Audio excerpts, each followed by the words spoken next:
Welcome back, NoDQ Galaxy, to a brand new edition of the NoDQ Review, number 139, and I'm Virtue. And there is only a three-man panel tonight, but that's okay because the fourth person will be you, the NoDQ Galaxy, right here live, 8 p.m. Eastern on YouTube, prime time. What's up, everybody? Hey, I was just thinking, what movie is this from? And Big G, I know you're going to know it, so I want to see if you know this, Darren. I want to sing a little bit here for you. How sweet it is to be loved by you. Oh, my God. You're a wrestling fan. I changed it because I didn't want to say some word. Anybody, what movie was that from? I know where it's from. Does Aaron know where it's from? I'm only going to guess American Pie because you were tweeting about it You earlier. are correct. Yes. So anyway, that was a very funny scene in the locker room of the lacrosse team. All right, what's up, everyone? Big G, I'll come right over to you, Pittsburgh Steelers fan. Yes. What's going on? I'm doing pretty good. Got a new bed in today. The NFL schedule dropped yesterday. NFL is right around the corner. So honestly, right now I'm more excited about football than wrestling at this moment. So let's get this thing going. Even with WWE WrestleMania Backlash this weekend? Oh God. Which, by the way, Aaron, are we doing the predictions show Saturday night? That is correct. 8 p.m. Ooh. Eastern, 5 p.m. Pacific Saturday. Are you going to be? I'm pencil me in. I might have to bail on you. I'll let you know. Hopefully you got 5 people just in case. But anyway, what's up, Aaron? What's going on? It's funny you mentioned that because a couple of years ago, I had people just jumping at the opportunity to do predictions videos in the NoDQ review. And these days, I have to beg people practically to be on the videos. It's crazy how much things have changed. Well, let's face it. They always think they have better stuff to do, but people work, right? Or if people have some prior obligation, that's fine. Remember, it's very selective. It has to go through you, but it also has to go through me who's on the show.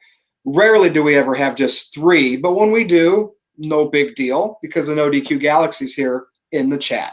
Absolutely. And we very much want to stress that you guys are the fourth person tonight. So please get your comments in. I'm displaying them on the screen.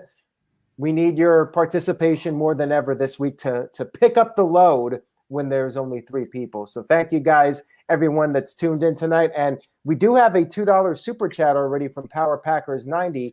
Thank you for that. He says, I would do them if you asked. We should maybe have a audition for somebody to be on a future episode just to change things up a little bit. I'm definitely open to that idea, but we'll leave that up to Virtue. It would might have some ideas on how we can have that person from the NoDQ Galaxy once in a while, like maybe one show a month. We can save that 4th spot for one of them, and I have some ideas, and I'll talk to Aaron in private, and then we'll see how that goes. Okay, sounds good. Let's get started. So I had just 5 topics tonight, but somewhere during the day I was like, maybe we're going to get some news. And I don't really know if this is news. This is a rumor. Supposedly, Zelina Vega is back up, spotted near the Performance Center. And we know she got released a while back. Now she's back. Aleister Black, her husband, is still with WWE. This is very interesting. Sometimes that happens. People get released and they come back for whatever reason, whether it's a restructured contract or WWE just kind of realized maybe they shouldn't have got rid of them or they need them for something, and Zelina Vega might be coming back. So, Big G, what do you think about this? And if so, where, what, when, why, who, how? So when I saw this when Aaron posted it earlier, I was like, this is very interesting. They let her go because she talked about unionization and whatnot, and she's pretty much stayed at home and done her stuff on Twitch and whatnot, and she's gonna support Aleister Black no matter what, obviously. And we've been seeing promos with Aleister Black back on SmackDown. So I have 2 possible ideas. The very first one, I could think she could go back down to NXT and join up with Legado del Fantasma. Or she'll go on SmackDown and be with her husband, Aleister Black. And Aleister Black, he can talk on the mic and whatnot, but I think Zelina could be a better mouthpiece for him. She can talk on the mic. She knows what she says. And, they're married in real life, so why not put them together, right? So, I'm happy, if she does come back, she's got her job. Because honestly, I don't think she would, gone to AEW or Ring of Honor if nobody would sign her. So I'm glad that she's coming back to the WWE and getting this second chance. They always say water under the bridge. So hopefully this is water under the bridge, and we can see a somewhat bright future for Zelina and Aleister Black. And it happens, Big G. Drew McIntyre, Jinder Mahal. Correct. Speaking of Jinder Mahal, we'll be talking about him. Okay, Aaron, what's your thoughts here on Zelina Vega? This is interesting, and what might she be doing if this is true? I could see her being paired up with Aleister Black. I think that would work really nicely for Aleister Black's character, just to give him something different. Having a manager and, of course, them being married in real life, they have that chemistry, and I think that could translate well on television. I'm all for that. I'm all for her coming back. I know some people are upset about the situation that she made such a big deal out of the third-party ban. She really wanted to keep her Twitch account, but then she ends up possibly returning to WWE. Nothing confirmed yet, so we'll see what happens. We'll see if she actually shows up, but it looks like she's coming back, and if she's making good money, then more power to her, and she gets a renewed push. She's a great talker. She's great on the mic, and I think they could definitely do something with her. And she was doing pretty well last year before she ended up getting canned. Big G, what do you think? I was going to say it's called compromising. Good point. That's the big word. It's compromise, Negotiations. There has to be something going on. I mean, some of the people still have their Twitch and other stuff. So, I mean, if she maybe gives like a percentage to WWE or something like that, but who, like you said, who knows? I mean, right now it's just rumor talk and, people putting it out there. So we'll see. Yeah. All right. Well, we'll move on, but that was interesting, right? I didn't think we were going to talk about that this morning, and then we saw some news, and we'll see if that's indeed true. So We've talked about the documentaries before on Vice TV, and now A&E is doing a string of them, and I do love the A&E ones, except I did have an issue for the most recent one with the Macho Man Randy Savage, and I know some people did that were in the business as well, like Eric Bischoff. I want to ask both of you, of all these documentaries you've watched, and I don't know, WWE's had some too on the network, what's your top one so far? Like if you had to pick the holy grail of all these wrestler documentaries, and then which one kind of just was like blah or bit you the wrong way? I'll let you go first, Big G, so you don't agree with me. But I'm curious if you did your homework on this. You don't have to watch them all. Yeah. But out of the ones that you did watch. So I have been watching all the A&E ones. I haven't been watching Dark Side of the Ring. I think somebody said earlier that on my show I could watch them on YouTube, but I'll get to that when I can. But I mean, I've watched the Macho Man one, the Roddy Piper one, the Stone Cold one, and more the one from Sunday, Booker T. And I thought they were really well done. The Macho Man one kind of made me feel like they were crapping on the Macho Man,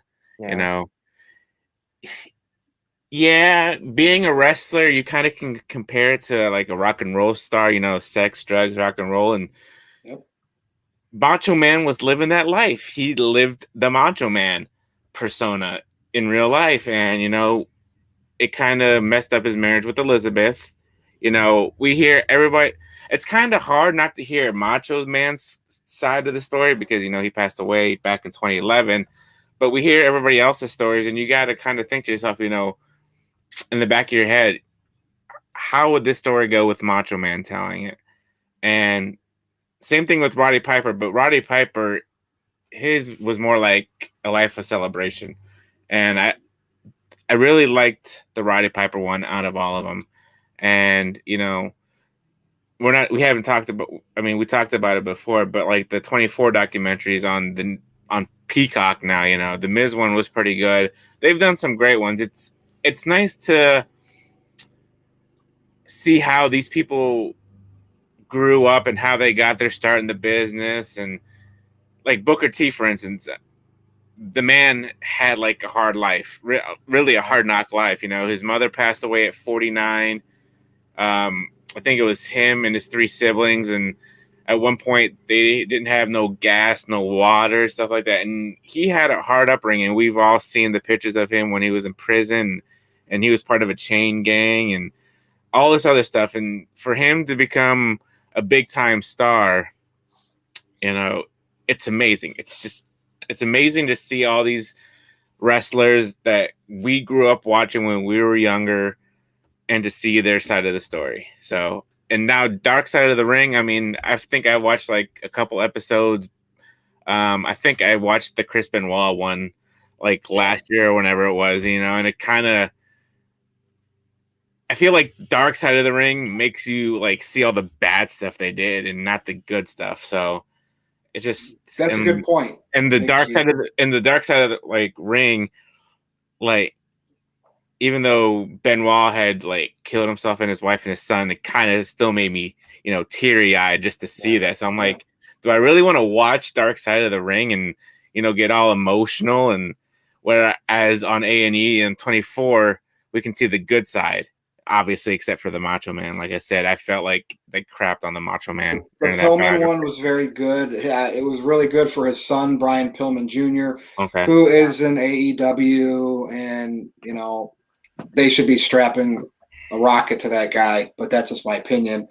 But they have their choices over there, and I'm sure we'll talk about AEW a little bit. Now, most recently, I've been watching the A&E one. So the Stone Cold one was very well done. But what I did notice, they did not include some of his personal stuff, which is, I like it, right? You don't always have to have those hardcore documentaries like the serial killer documentaries, right? And people like watching that stuff. So I do appreciate that A&E, and I guess it's different directors for each one of these episodes. So I did like the Steve Austin one because they did not show some of his personal life there, and that was good. The Piper one was phenomenal.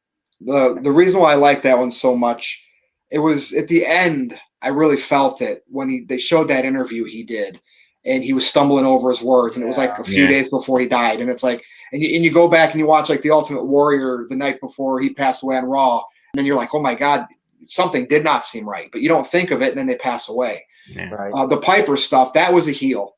When in the 80s, I mean, he got stabbed. People wanted to kill him. He just was all in for WrestleMania 1. People hated him. Yeah. I miss that. And that's why the Piper one is probably my favorite of all of them. Yeah. The Macho Man one, they should be ashamed of themselves. Like you said, Big G, they're rock and roll stars. All these wrestlers have done shady things. Why focus on it when the guy can't speak for himself?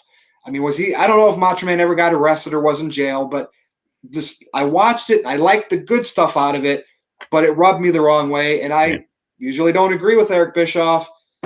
I agreed with him when I saw what he posted, that he absolutely thought it was a travesty. Aaron Rift, what do you think on all these docs? Well, first of all, Psycho Jet Black sent in a $2 super chat, says, I want a light side of the ring with positive stories. Oh, well, A&E. Too many people like gloom and doom, though. That's a problem. Yeah, watch the WWE 24 documentaries. Those are pretty solid, and they're tending to be on the more positive side. And it's all about like the redemption, somebody coming back from a low point, like Drew McIntyre getting fired from WWE and then coming back and his full circle, that sort of thing. I think the A&E documentaries are pretty good overall, but I have noticed some factual mistakes. Like, for instance, the Randy Savage one, the whole thing with Jerry Lawler saying that Savage just showed up in WCW and then Vince reacted by doing that speech on Raw saying farewell. The farewell speech to Randy Savage was actually like a month before Savage appeared in WCW. And yeah, everything that you guys said about the whole Elizabeth scenario and Gorgeous George, I've really enjoyed the Dark Side of the Ring documentaries. They are very dismal at times. The Owen Hart one was hard to watch, and the Chris Benoit one was really difficult to watch. I felt terrible watching that one. I liked the Brian Pillman one, though. That, though, was also hard to watch at times, seeing Melanie Pillman, what she looks like today, and everything that happened in Brian's personal life. But like you said, Virtue, with Pillman Jr., I really hope he succeeds in the wrestling business long term. I'm totally rooting for the guy. I liked that ending. That brought a little bit of positivity at the end that Brian Jr. is following in the footsteps of his father. And I hope he makes it long term in wrestling. I hope he does well. I hope he's happy and healthy. And I would say that of Dark Side of the Ring, that Pillman one has to be at the top. I really liked the Bruiser Brody one. That was one of my favorites of the early episodes. And I thought the Randy Savage Dark Side episode was better than the A&E one. And as far as the A&E ones go, back and watch that one then. Yeah, absolutely. Of the A&E ones so far, I think I agree, Virtue. The Roddy Piper one was the strongest one. The interviews with his family members, I felt like that one was very thorough and fair. Did you guys see the Booker T one by any chance yet? No, not yet. I have not. That's on my queue to watch. And that's that one's actually quite positive, seeing Booker T, being in prison and redeeming himself. Again, that redemption story. Yeah. We got to see that with Booker T and him with his kids and everything. There was the first kid he had at a very young age, and they kind of had a falling out, and the first kid got into trouble, so that's unfortunate. But overall, I thought the Booker T one was maybe the most positive of the A&E documentaries. So do we have a Jake the Snake Roberts one? Did I miss it? Is there one for him?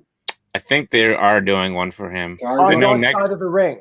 Okay, so and then are we going to get a Jeff Hardy one at some point? Now he's in good place now, but I hear an echo. Big G, I always blame you when I hear an echo. And there's only three of us. Real quick here, we do have a $2 super chat from Psycho Jet Black. He says, imagine a Dark Side episode featuring NoDQ.com. Well, I'm guessing it will not involve the three of us if there ever was one. I mean, NoDQ's been pretty positive for the most part. There were a few negative moments over the years, but I don't think enough to warrant a Dark Side of the Ring episode. So we'll just leave it at that. I bring Jeff Hardy. I'm hearing an echo. Come on, Big G. Turn your volume down a little bit. Everything sounds good on my end. Okay, maybe with my headphones. So I bring Jeff Hardy up because could he be a candidate for a Dark Side of the Ring episode down the road, but he's now Job Hardy. I don't know what to believe anymore with wrestlers' contracts and, they get promised this or that. Everybody's all about his theme song, No More Words. But what we do know, what we see every week, he loses every week. I'm fine with a veteran putting people over. But sometimes you got to sneak some wins. And maybe I'm missing them, Big G. Am I missing anything? Is Jeff Hardy getting wins on Main Event, or am I missing anything? Not really. I mean, he came back like 2 weeks ago. And, I mean, I know even seemed like before that he was jobbing a lot. Yeah.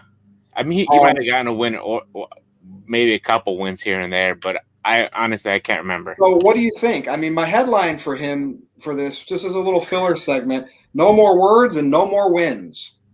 We don't have no more words. I want to see him and Matt again together. Even if that meant Jeff had to go to AEW, but I just don't think that's going to happen because, Aaron? Go ahead, Aaron. I just wanted to get to the super chat before we really dive into this new topic. Dwayne Atkinson sent in a $5 super chat. Thank you, Dwayne. He says, would you say all of these biographies being pretty much spot on? Yeah, other than the Savage one, I think that they were all fairly accurate, especially the Dark Side of the Ring ones. I think they've done a really solid job of telling these stories, and the people that they brought in to be interviewed, I think, have done very well overall. So anyways, we'll throw it over to Big G now. Big G, Jeff Hardy's even jobbing on the NoDQ review, but see? So, I mean, Jeff Hardy's been in the business for a long time now, and we all know he signed a new contract last year, something like that, a 5-year contract, whatever it may be. And I guess in his contract, it had said, when fans come back, I guess full-time or whenever, they will bring back No More Words. Right now, we're still in the Thunderdome era. And I believe maybe WWE said July time they'll be starting to bring back fans. So we'll see. and him jobbing, I mean, he's putting over the younger talent, and I'm sure he's fine with that. I'm sure he wants at least one more push with the major title, with the WWE title. He was IC champ last year for a couple months, so but I do want to see Matt and Jeff back together one day. Maybe it'll be in AEW. You know, like I said, Jeff Hardy maybe has like maybe a year or two left on the contract, so we'll see. You know, he doesn't have to be the biggest star in WWE, but give him a push here and there. You know, like I said, give him another run with the. Well, he's on Raw now, so maybe a run with the U.S. title eventually. Put him back in the main event picture with the WWE title down the line. So maybe come SummerSlam, you know, when we have a full capacity of fans, bring back No More Words, have him go against Bobby Lashley. You know, he doesn't have to win, but you know, at least give him that push. So I mean, I'm a diehard Hardys fan. You know, so you know, I've always liked the Hardy Boys, whether they job, they They're win. Hall of Famers. So. I mean, there's no doubt about it. You know what I mean? And it sucks to see them separated like this. And you know, AEW's trying something with Matt. Yeah. But then WWE, you know, and again, if he does get pushed, he gets his song back. But I hate when you go through the motions to get there and you lose. Like WWE's just weird with their wins and losses. Yeah. Aaron, like, what do you think here? You know, would a win every now and again? I know it's scripted, it's fake, it doesn't matter. But like Jeff Hardy's a former WWE champion. He can still go. You know, that stuff with Elias wasn't bad a year or two ago. Yeah. Oh, for that was sure. actually last year. Or actually this year sometime. But just lately, I just feel like he's been jaded by the WWE machine. I think that WWE is just waiting until the summer when the fans return. I feel like Jeff Hardy's act works better with a live crowd, and I think he's one of those few guys that can recover from this. Like somebody like Ricochet. Yeah, I do think so. Psycho Jet Black with a $2 super chat says Ricochet is a bigger jobber than Jeff Hardy. Yeah, the thing about Jeff Hardy is Jeff Hardy's a made guy. Like he's a legend as far as everyone's concerned. He can go out there and just be Jeff Hardy, and the people, they won't even remember like, oh, he lost to Bobby Lashley all those times. I don't think people are going to remember that. I think they're gonna remember Jeff Hardy for all the cool shit he did throughout his career, the TLC matches, the world title runs. You know, that's what people remember Jeff Hardy from. And I agree with you, Aaron. His type of wrestling is more for a crowd. Yeah, absolutely. They'll pop. I mean, even with the Hardy music, when he goes out there, that crowd still pops for the Hardy music. The girls. Yeah. And this guy right here. Yeah, well, we all like Jeff Hardy. We all like Jeff Hardy, and I think he will be pushed again. When people hear that music, they're going to go crazy. Remember, it's what your perception is of what you see on television. When you turn on your television and you hear the live crowd going crazy for a guy, like you're going to think that guy's over, and you're not really going to be thinking about the losses. So when Jeff Hardy comes out, No More Words hits, everybody goes crazy. The people at home are going to be like, wow, this guy is a rock star. He's still Jeff Hardy, and he can still go. So I think he'll be okay. I think he'll be able to recover from this. Ricochet, though, is pretty much damaged goods at this point. I feel bad for the guy, but I do have one thing to say. If people really want to hear No More Words, go listen to Amazon Music, Spotify, iTunes. It's on there. Blast it if you have to. But like, if you really want to hear No More Words, the arena setting and the crowd and him walking down the aisle, that's what they want. Aaron, did you miss a super chat from Power Packers, or did you get it? I see Skip my super chat. I have not gotten to it because it was off topic. Well, it was way earlier, but we'll get to it at the end of the show. I wanted to try and not bury Jeff too badly here, but I guess we'll go to it now before we get to the next topic. Do it. Says no caller ID drama next week on Vice 8/7 Central. Virtue, you were there with me when we were doing that stream with Stefan, and back when Stefan was cool. Oh yeah. I always give people a second chance, but they got to get back to how they were. They got to get back to that being cool. Turns out that was fun, Aaron. Aaron, That was well, improvising at its finest. That was great. That was good times. Absolutely. I feel like that moment was something that got us even more over with our audience. The fact that we were able to overcome the attempted hijacking of that live stream. But yeah, Stefan, maybe there is something to this no DQ dark side. Oh, by the way, speaking of potential dark side stories, we got TJS here with a $3 super chat. He says, Jeff's mindset, oobla dee, oobla da, life goes on, brah. Not going to sing it, but it's a classic Beatles song. I know Virtue's more of a Bob Dylan guy. Maybe at the end of this video, people could super chat Virtue about Bob Dylan, and he could talk our ears off about Bob Dylan for a while. But let's go ahead and move on to the next topic. Go read the lyrics to Masters of War by Bob Dylan. You'll know what I'm talking about. Okay, Jinder Mahal is back. His head is shaved. He's jacked like he was before. He's got a little crew, and rumor has it he's going to get pushed, which we don't know what that means. That just could be mid-card push. But I want everybody's thoughts here because back when he became WWE champion, it didn't make sense because he was released. He came back. He was a jobber. Then all of a sudden he comes back and he's like the WWE champion, and they're trying to get him over for India. A heel champion, Vince McMahon, was having a flashback to the 1980s. Jinder has the look, so I understand why Vince McMahon pushes him. Let's be honest, people. Three-man band was over to a point with the fans who loved seeing them at least have TV time, even though it was kind of a silly thing. So the fact that, when Heath Slater was trying to get a pool for his kids, people loved it. When Drew McIntyre came back and got pushed and became the champion, eliminated Brock Lesnar from the Royal Rumble, won at WrestleMania, people loved it. Why is Jinder Mahal kind of not like, because it was jobber to WWE champion? Okay, I get it. Big G, what do you think here? Because I like Jinder Mahal, and I understand he's not a bad wrestler. Why they were jaded with him, but why do you think they were jaded about that? And can this work this time? Well, he just came back from another injury or whatever, and he's gotten into better shape. Like you said, he looks pretty much the same. He was jacked before, yeah. And I can understand why people are crapping, but like you said, it happened to Drew McIntyre. He got released, he came back, he had to climb his way back and became WWE champion. Same thing with Jinder Mahal. I don't know if people don't like Jinder because he's Indian or his look. Canadian, I think. Or yeah, he's Canadian. Maybe he's Indian. Yeah.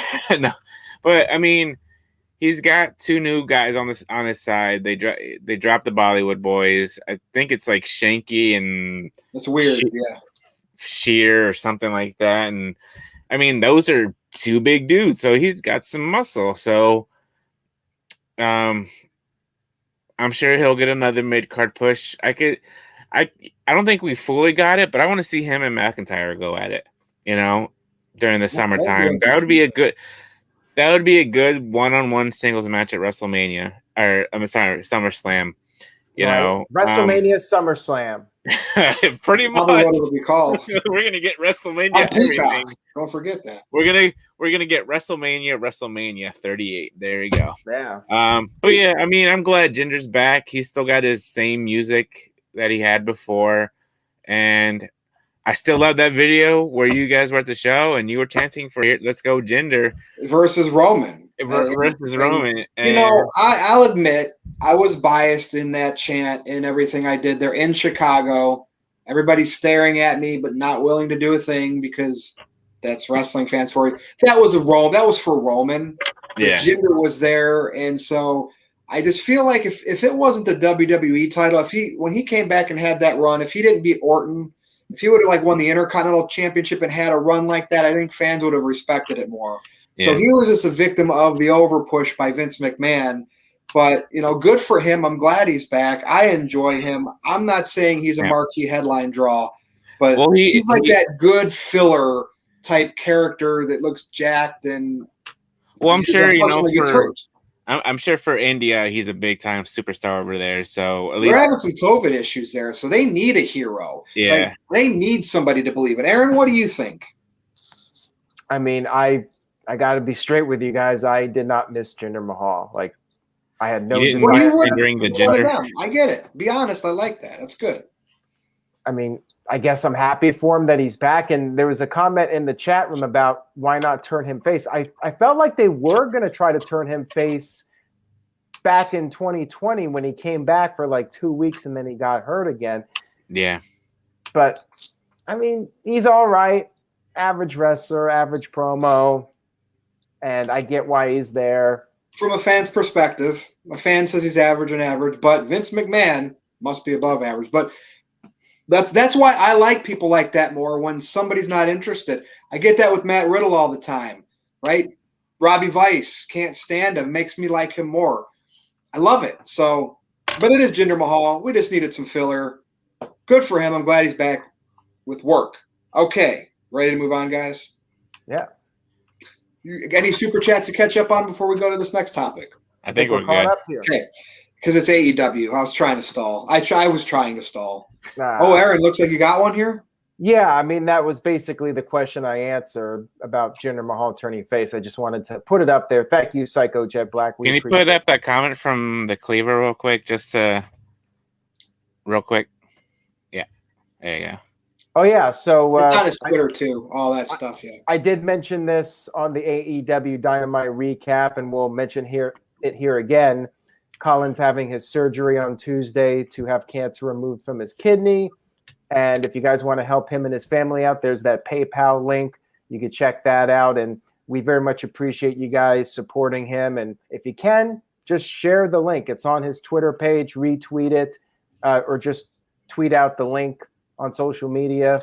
Anything you can do to help is very much appreciated from all of us. And, of course, we all wish Colin a very successful surgery and a speedy recovery. Now, I'm going to cut a promo on Colin. I'm not going to donate to his PayPal because he lives 15 miles from me. We're going to go out. I'm going to buy him a beer. I'm going to buy him food, and then that's what I'm going to do, Colin. I'm not going to donate to PayPal because we live so damn close. So we'll be in touch. Anyway, moving on. This week in AEW. Okay, got it. Oh, my God. That was my bright idea. Miro won the TNT title. So Darby Allin, he could overcome all this pain, all this suffering, and win matches. Well, Miro beats him. Okay, and that's fine. I'm fine with that. But Miro should have been pushed a long time ago. So that happened.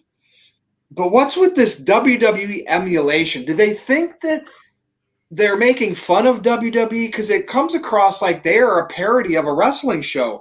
Matt Jackson ripped off Shawn Michaels with the whole Ric Flair WrestleMania thing. What a disrespectful douchebag. You think that's funny, Matt Jackson? And Tony Khan, you allowed it to happen. I don't want to see that stuff. Come up with new stuff. If that's your tribute because he's one of your heroes, it's in poor taste. Why do I say that? Because on the same show, they're mocking the Austin beer truck with the mimosa squirting that looked like somebody that was having bladder problems that couldn't pee straight. Like, now I got something to say. I'm okay with Miro winning the title. Okay, because even though Darby's gas was going to run out, right? And it happened with Miro. I'm fine with that. I'm putting something over. But this emulation, they think they're ribbing WWE. They're making themselves look like a parody. Who wants to take this one first? Jeff? Well, I wanted to say something here. So, okay, about Matt Jackson doing the little parody of Shawn Michaels, Ric Flair from WrestleMania 24. When he does that and pisses everybody off, I like that. And I like when you get triggered by it. I like when Twitter gets triggered by it because he's doing what he's supposed to do. He is a heel now. And his job is to get heel heat, and he knows it pisses people off, and he knows that virtue cannot slay him on NoDQ.com. He is unslayable. He is Matt Jackson. AEW is here to stay. The #1 show on cable. Yeah, they were under 1 million viewers. I tumble for ya. I tumble for ya. I tumble for you. That's a Culture Club song from the 1980s, and I just laughed when I saw those ratings dip. Anyway, Matt Jackson, you're an asshole. The thing is, I didn't watch Dynamite, so he didn't get my view. I saw it on social media, and I was like, you got to be effing kidding me. I didn't tune in to Dynamite because I wanted to get mad at Matt Jackson, so how was that a draw? But anyway. Wait, I got more to say here. Here's what I ask for, Aaron. These wrestlers are supposed to be creative people. I want to see them do their. I want to see them make a memory that I can bitch about someone in the future ripping off of him. Get it? You see where I'm coming from? Yeah. That's all I ask for. And I know maybe he'll do it. Maybe he'll parlay this into something of his own now. So I had to vent, right? Because the Sean Rick thing is just really extra special. And it's like, come on. So anything you want to add to that, Aaron? Yeah. As a matter of fact, there is. Psycho Jet Black sent in a $2 super chat, says, I never liked Matt Jackson because of the damn sideburns. Well, I'm going to tell you this. Matt Jackson's sideburns are more over than Ricochet. And I know Psycho Jet Black would at least... Aaron really likes some AEW going on here lately, I noticed. I don't love the Young Bucks. I mean, I like them. I get the criticism of them, but at the same time, they know their audience and they know how to push people's buttons. And there's a certain place in my heart for people that control to that degree and make a living. That's why Aaron likes me and lets me get away with a lot of stuff. But he likes calling me out on it too because he knows it's rare. Right. And Dwayne Atkinson sent in a $20 super chat, says, for the Cleaver, Colin Andrew, get well and best wishes, my friend. We very much appreciate that. I do ask you guys, if you want to donate, do it on PayPal because Colin gets 100% of your money. YouTube takes 30% of that. So I will send that money to Colin, but please, if you guys want to donate, go to that PayPal address and send it directly to him so he gets the entire amount. But thank you again, Dwayne Atkinson. Yeah, I wish there was a way to do like a fundraiser on here without YouTube taking a 30% cut. We were talking about the possibility of doing a live stream. We still might do it. I might look into other options like maybe Streamlabs or something, but we'll have to talk more about that with Colin. Brendan sent in a $3 super chat, says, sorry to hear that, Colin. Hope the surgery goes well. And thank you for that. And yeah, I enjoyed Dynamite. Is it doing the best job of building new stars? It's hard to say at this point, but once crowds return, I think we'll have a better idea of where things are going with these characters. I think Darby Allin has been doing pretty well for himself, and Miro is finally back on track here after having a rough period in AEW up to this point. And I'm entertained by the shows. Like NXT is the one that I'm really struggling with right now. Like that's fair. They technically have a good quality show, but I still find myself like not invested in what's going on. And clearly I'm not the only one. Their numbers are down despite being unopposed. And I mean, I'm burying myself here, but the NXT stream on Tuesday was the lowest stream in the history of the website. Like less than 600 people have watched that NXT recap. I've never dipped under 1,000. So yeah, either NoDQ is dying or NXT is just a brand that nobody cares about at this point. No, because our other shows are doing pretty decent. So no. Yeah, I mean, everything did pretty well this week except for that NXT stream. Psycho Jet Black sent in a $2 super chat. He says, Aaron is the true ricocheter, bravo Rift. Yeah, I had to get that out there. I mean, I like the sideburns of Matt Jackson. I think that they have character. And Lord knows they need some character.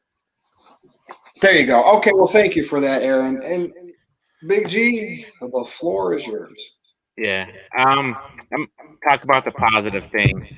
Jon Moxley has Wow thing as his theme song now. So that's very cool. Is that the Tone Loc Wild thing? No, it's the original. The original. Oh, okay. Yeah, Tony Khan really spending that money, man. So I'm liking that was him and Yuji Nagata. I had never seen that man before. I mean, I know he was in WCW back in the day, but that was when I was still young. But anyways, that was a good match. Miro winning. I'm happy with that. Finally on the right track, like you guys mentioned. Matt Jackson mocking the whole Shawn Michaels thing. I was like, kind of like, really? Could they not come up with anything original? I mean, I'm sorry, I love you. I mean, everybody says that all the time, but we knew that he was mocking Shawn Michaels and Tony Khan approving it, whatever. Is Matt Jackson a heel? Yeah, he's a heel. His job is to piss you off and get you angry at him. You see anybody in WWE mocking AEW? Nope. No, but he knows how to push buttons. And then ratings dipped under 1 million. Way to push them. And then the whole copying the beer truck thing from the Attitude Era, you know.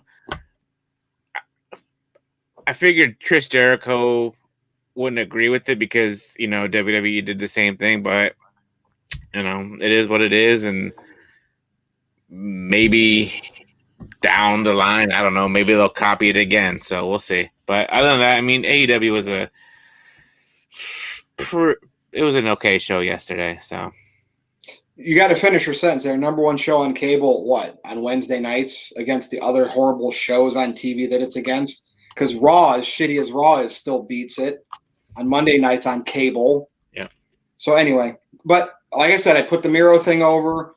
I like the crown on MJF's head. I really like MJF. So there's still things there I'm watching for. But number one is valuable because TNT advertisers, number one means something. If they were number two. Number one in 2021. Let's compare that to 20 years ago. Again, it's a false narrative to make people think everything's hunky-dory. It's good for business. It's good for business to be number one. They're losing money. They're absolutely losing money. Tony Khan is in the negative. It's a tax write-off. He's allowing Tim Tebow to go. And I liked Tebow back in the day because the controversy. He's allowing Tim Tebow to come back to the NFL after 10 years. That just showed you the incompetency of Tony Khan as a leader. Okay? And Mr. Tito was right on this. Wait, Stephen Osborne's going to call me out for agreeing with Tito. Did Tony Khan shit in your bed or something? No, it's really just this guy is not that good. It's his dad that made the money, and this kid is blowing it. Booker of the Year, Wrestling Observer. Based on Dave Meltzer and his shitty fan base. Tony Khan is just a rich kid spending his father's money. Shad Khan's a great guy because I enjoy his dad because if his dad's willing to let his son spend all that money and blow it, that's a great father loving his son, and I appreciate that. So Tony Khan's dad is a man's man. I enjoy him, but how long before he's going to say, son, start making me some money instead of spending it? You have access to their books? You know that they're losing money?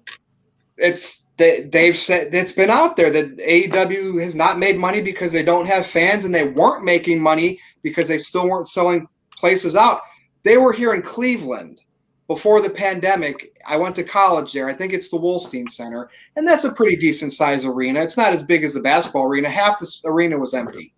So whatever. You have to keep in mind that they're running a Daly's Place, which is affiliated with the family, and that's very low cost. It's not costing them much money to produce those TV shows, and they're also taping shows every other week too. Going live, signing wrestlers left and right, and he doesn't use them properly. Now, the guy, look, all I ask, Aaron, is the guy removes himself from the spotlight. He can do stuff behind the scenes and not let any of us know, and then maybe I'll evaluate it differently. Right. And people give Russo a hard time from WCW 2000. I have every right to give Tony Khan a hard time now. Well, that's all I'm going to say. I'm being fair. Here's the thing. When they go back to doing live crowds, and it might be hard to say right off the bat because who knows how many fans will feel comfortable going back to shows right away, but it feels like we're getting close to where things will start to have some semblance of normalcy. Once they're going back to arenas, if they struggle, 2,000 people in an arena that holds 15,000, and that's a weekly thing, that could become a problem for them. I don't want them to go out of business, Aaron. I want them to get better. I want to enjoy like I did that first, and I'm not going to explain why because that's on that last NoDQ debate, which you can watch on demand. I want to go back to enjoying AEW like I did before Dynamite, those couple of months into about February of 2020. I enjoyed. You never really saw me badmouth anything back then. Right. Well, it could be because of the pandemic. It just maybe exposed some of the weaknesses of AEW more when you don't have. The fan base might have finally got their talons in, and it really ticked me off too. Yeah. Maybe the fan base are the true heels of AEW and have worked me. They might be.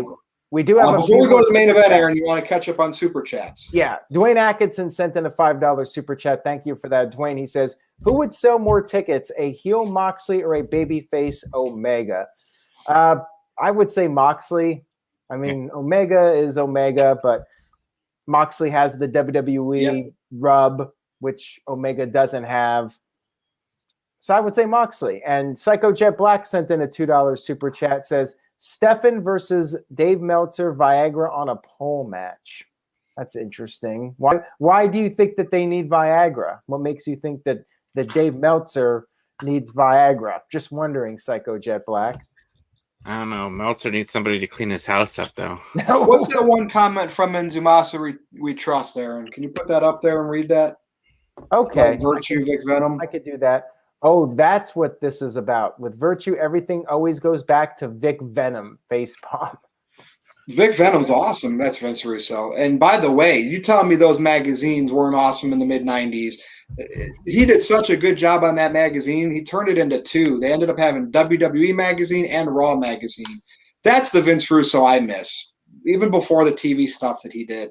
I really enjoyed those magazines back in the 90s. I did too. I enjoyed the Attitude Era, like around 96, 97. Like that was peak WWE magazine. Yeah, I got them all the time. All right, let's move on to the main event. You guys ready? Jimmy Uso returns on Raw. I wish, because Raw needs it. SmackDown. And he's immediately intertwined with Jay and Roman. And it looks like they're going to play the slow build. Does he want to commit to acknowledging Reigns? I like this. I mean, we saw Jimmy Uso show up several months back when the Reigns thing kind of first happened. He was there for a little bit, but he was out hurt. Now he's back. And here's my take. Big G, I'm going to go to you first. He is a very suitable replacement on SmackDown for a departing Daniel Bryan. It's not the same role. I'm not saying Jimmy Uso's what Daniel Bryan did at WrestleMania 30, but the storyline that he's in is the best thing in wrestling. The Samoan Dynasty, building up Roman Reigns, is this massive heel, and now we're going to get some more depth to this with Jimmy. And who knows what other doors this opens up. So, Big G, thoughts on Jimmy, where this will go, how long they'll milk this. And I want to bring up Cesaro, too, because we're not going to give our predictions because that's Saturday. But is he worthy of this shot right now? Did it happen too soon? Is this going to be, he's in a big angle right now, and which is great for Cesaro. But what is your take on this whole thing ultimately revolving still around Roman Reigns? Well, Jimmy Uso being back, I'm loving it. I mentioned on my show earlier, I'm liking the continuity. We had Jimmy come back at the beginning of the show. There was something in the middle, and we had something at the end. And at the end of the show, we had Cesaro pretty much taking out Roman and Jay, and then Jimmy tried to come in and help them. So kind of thought to me, is like, well, is Jimmy helping out Roman or is Jimmy helping out Jay? And I'm thinking Jimmy's helping out Jay because Jimmy wants to get Jay back with him to be a tag team. But I think in the end, Jimmy is going to join them, and all three of them will be draped in gold. Roman as the Universal Champ and the Usos as SmackDown Tag Team Champs. Big G, could you imagine if this was Vince McMahon from 5 years ago and this Roman thing, they were baby faces and not heels?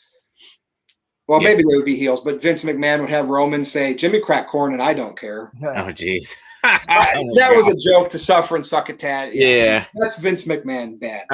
But yeah, like I said, I'm enjoying the continuity. I think this is the perfect time for Cesaro. He just signed a new contract. I mean, we've all been pushing for Cesaro to have a world title shot for a long time, and now he's finally getting it. And now that Daniel Bryan's out of the picture, I think this is Cesaro's moment to shine. Like I said, we're not doing any predictions until Saturday, but I'm happy for Cesaro. He's, like you said, he's in this major feud with pretty much Roman Reigns and the Usos, and I'm liking how they're milking this whole Jimmy thing like they did with Jay last year towards the summertime as well. And I mean, it really having Jay with Roman boosted his career, and I think it can do the same with Jimmy. And I've always liked the Usos. They've always put on great matches with whoever. And I think I had tweeted a couple actually last week, if the Usos do get back together, I do want to see the Usos versus the Street Profits in a match. So happy that Jimmy's back, and I'm happy for Cesaro getting this main event push. Yeah, put that Samoan Dynasty front and center. Okay, Aaron, over to you. All right. Psycho Jet Black sent in a $2 super chat. Says, "Who said if anyone could beat AJ Styles, it's Jey Uso?" Who said that, Big G? I don't know. My mom. Whoa. Wow. I don't know. Was it Roman? I have no idea. So you stumped us, Psycho Jet Black. I have no idea. Me neither. All right. So here's what I would like to see. And I don't know if this is what is going to happen or not, but this is what I am thinking of in my mind is a good way to produce this storyline moving forward. I know people want to see Cesaro win the title, and maybe he will. We're going to do our predictions. I would like to see Roman Reigns stay champion for the foreseeable future, not drop it anytime soon.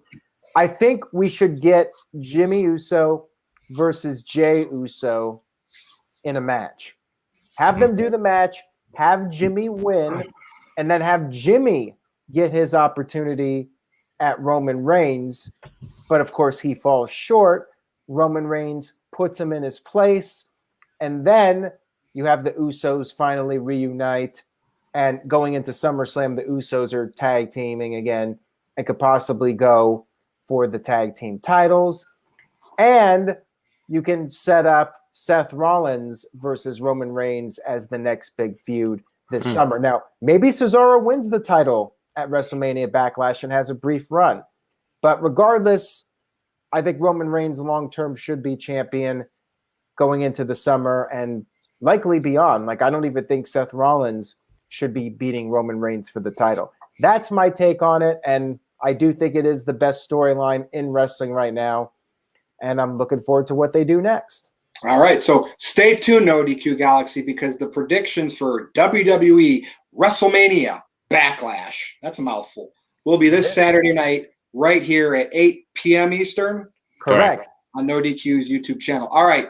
I love the three-man panel here with the participation of the NoDQ Galaxy because we are at 8:52, and now we can play the game that you all like to play. We're going to go around and do our plugs, and we'll see if we can get out of here before 9 p.m. Eastern. NoDQ after dark.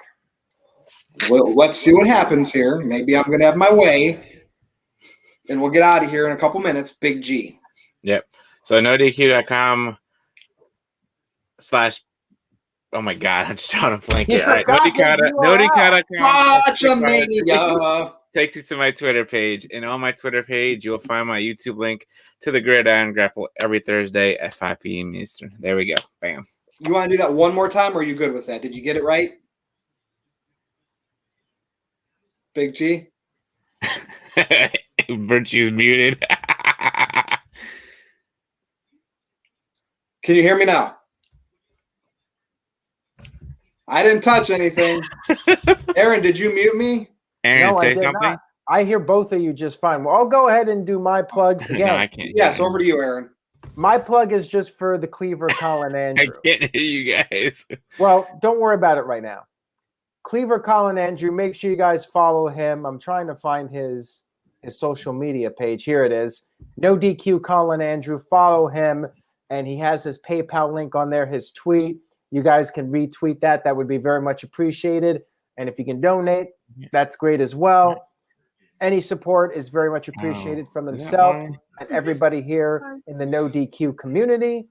And, of course, NoDQ.com for all the latest news and rumors. We do have a $2 super chat from Psycho Jet Black. He says, your favorite Virtue rants and moments. Well, I would say my favorite moment, my favorite rant was probably the Virtue King segment that pissed off everybody. That one was quite interesting how much heat that guy got.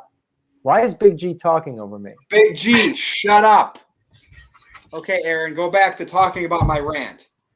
I liked that King Virtue rant that you did. And, of course, when you had to take some time off due to the $100 super chat, that was my other favorite moment. My favorite rant is, God, I don't even know because I have so many of them. And because it's me, it's hard to really go back and rate. So I wouldn't call them rants. I would just call it me saying exactly how I feel. And I've gotten called out before about picking wrestlers that I like and pushes it I like because I know it pisses other fans off. I genuinely like what I like. The fact that people get pissed off that I like stuff they don't enhances it for me. And okay, I've been on the record on Twitter for a decade saying that. Back to you, Aaron. That's all I got. Big G, you got any favorite virtue rants? I mean, the King one that he did a couple years ago, and just stealing my line. He agrees. I don't. Well, every time when we did the live Virtues Rage and stuff like that, I liked when you did your little spiel. So yeah. And well, good, great super chat. And look, wait, I get to close the show, right, Aaron? This is awesome. Right. They're loving me tonight. All right, so you can follow me on Twitter, troll with me on Twitter if you dare. If you get blocked, there's always an opportunity for you to send me a heartfelt apology. My email address is nodqvirtue@gmail.com. You can send complaints to Aaron Rift about me to nodqmisc@gmail.com. But that Twitter account is at nodq_virtue. So that is all I got. Aaron, we're all caught up. We're all caught up. We're right for Big G and his technical difficulties. For Aaron Rift, I am Virtue. Thank you for letting me get out of here before 9 p.m. Eastern. No DQ Galaxy, you rock. See you next week.